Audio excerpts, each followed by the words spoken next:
I will say this. I can't remember if, yeah, I think I did. I was trying to think if I came. Yes. Oh my Okay. God, I didn't even want to say the word.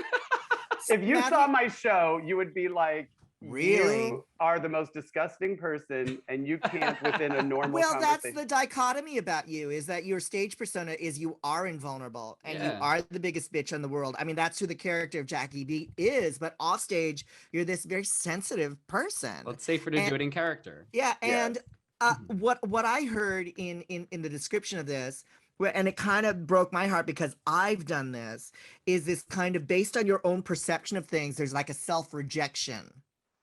You know, totally. in not doing something, it's kind of like you almost like predict, oh, you're not going to be interested in me because of A, B, C, and D.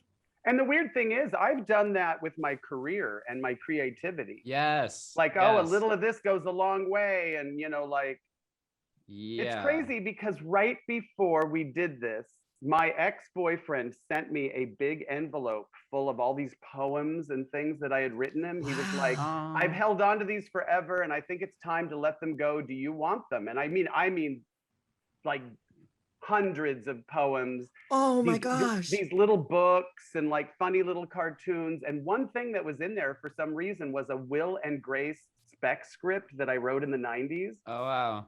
And while I was having my coffee, I was reading the script and I was like, and you guys, I'm serious. I got mad. I was like, this is fucking good.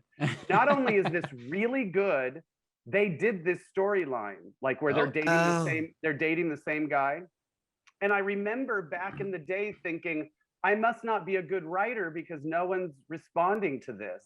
And I was reading this script this morning thinking, this could be on TV right now. This could be an episode of Will and Grace. Yeah. And this is good. And just because nothing happened with it. So do you know what I'm saying? Yeah, so, I know exactly what you're saying. saying. Kind of was like, oh, I guess I'm no good. It's easy for us to find a few examples here and there, which we convince ourselves is like the best evidence of why we should not be taking any kind of real meaningful risks and putting ourselves out there and being vulnerable.